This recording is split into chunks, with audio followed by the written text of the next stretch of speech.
Today we're going to be talking about the rules associated with subject-verb agreement. And essentially the information that we talked about with subject-verb identification still holds true. We need to be able to find those subjects and verbs in order for us to be able to do this, which is to figure out whether or not subjects and verbs agree. The definition of subject-verb agreement, this refers to the concept that a singular subject, so we're talking about singularity of subjects or plurality of subjects. So a singular subject, meaning one, should have a singular verb, a verb that matches a singular subject. And a plural subject, plural meaning more than one, should have a plural verb. And disagreement, which is the error that we're looking to avoid, occurs when this model is not followed. So subject-verb agreement is not an error. That's a good thing. We want them to agree, essentially. So here's an example of this. So we've got the girl in the mirror sees the man in the moon. And so girl here, girl is a singular subject. There's only one girl. Okay? Sees the man in the moon.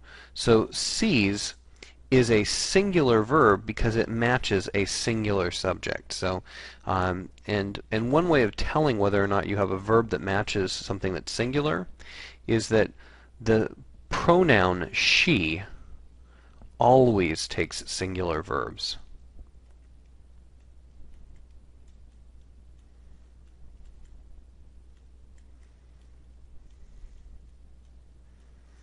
Okay, so one thing that we can do if we're ever unsure, if we know we have a singular subject and we want to check and see whether or not the verb matches a singular subject, because maybe the subject is unclear, I can put the word she in front of the verb and determine whether or not that verb matches with she. And if it does, then I've got a singular subject, and if it doesn't, I've probably got a plural subject, or a plural verb rather.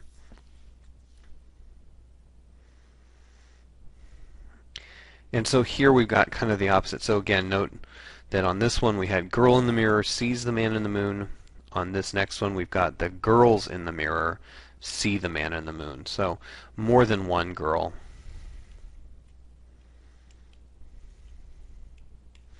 And again, see is the plural verb. And so if she takes singular verbs, then they takes plural verbs. Okay, so again, I can put they in front of a verb and say whether it's singular or plural. So if I put they in front of see, they see. Okay, so see is a plural verb. If I go back to that earlier sentence, if I put she in front of sees, she sees. Sees is a singular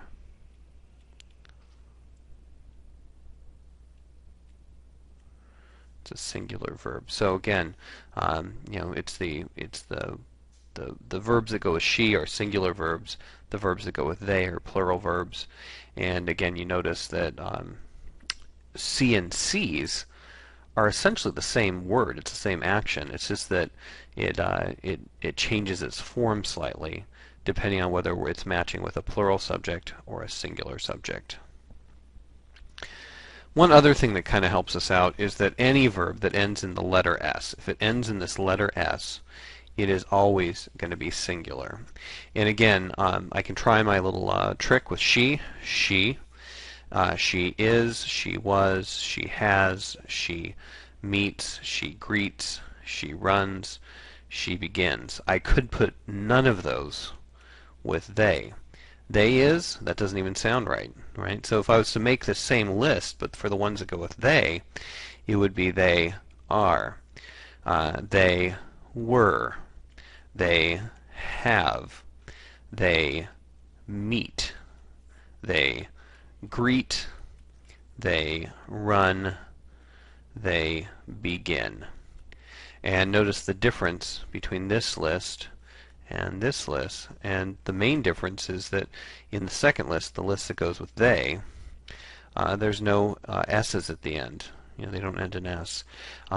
Notice also that sometimes the actual form changes. So is and are, was and were, they change their form slightly for singular and plural. So I'm going to kind of step through the rules that are within the chapters now. And so we'll start with rules 1 through 3, and then I'll separate out the other rules into separate lectures, kind of to cover them a little bit more carefully. So the first rule is it's one that I don't think you're probably going to have that many troubles with, and so as we go through this, I'll try and point out to you the ones that I think you're going to be likely to have the most difficulties with. And essentially it says that the verb agrees with the subject and not the complement. And what we mean by that is that in a sentence like this, our hope is our children. The verb in the sentence is, that's the action. Okay, and again, I showed this on the subject-verb identification section, but this sentence, this one right here, is very much like a math problem, right? It's almost like 2 plus 2 equals 4. Right? I'm saying the thing on this side is the same as the thing on this side. And our rule then just says that this verb, if we've got two different kinds of things, singular and then plural, our verb needs to look back at the subject and not at the complement. So the subject here is singular, our hope, and so I want the verb is. Our hope is singular, so I want the verb that goes with she. She is. Okay. Our children would be plural.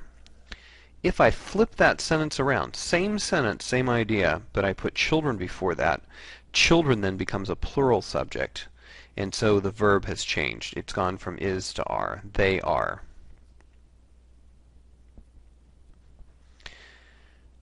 This is kind of an extension of the information that we had in subject-verb identification, and it just says that if you have a prepositional phrase, if you have words in a prepositional phrase, it's important to remember that words in a prepositional phrase are not going to have any effect on the verb. It's the subject that the verb agrees with, not something in a prepositional phrase.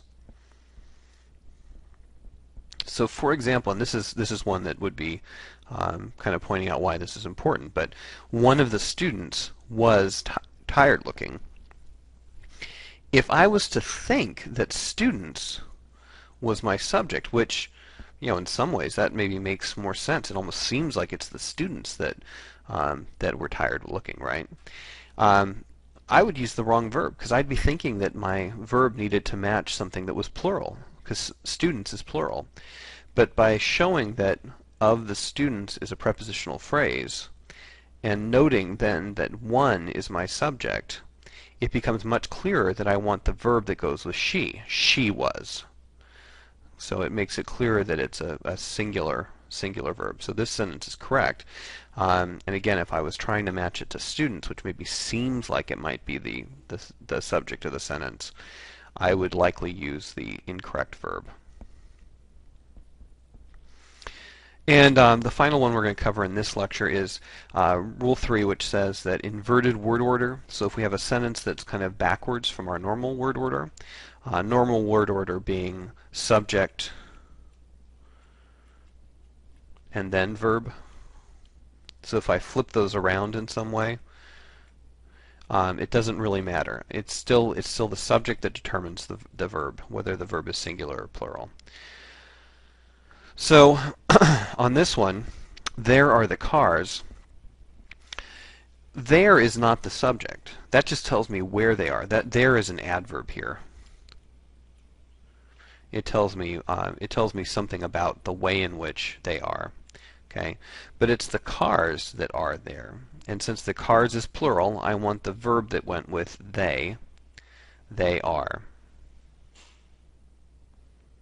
If I have a question, my verb is have done, and my subject is they. They is plural, so I want the verb that goes with it, so they have done instead of they has done. If I was to change they to the word she, the sentence would become how has she done on the exams. Notice that if I change this, so if I change it to she, how has she done on her exams? Notice that if I change that, the only verb that changes, done is still one of the verbs here, but the only verb that actually does any changing is the helping verb. And that's true as we go throughout this whole section. If you have helping verbs, it's the first helping verb that does any changing. The rest of the verbs would stay the same, whether it was singular or plural. And so that's something to kind of keep in mind. Okay, we're going to continue on with the rest of the rules in a subsequent lesson. So check that out.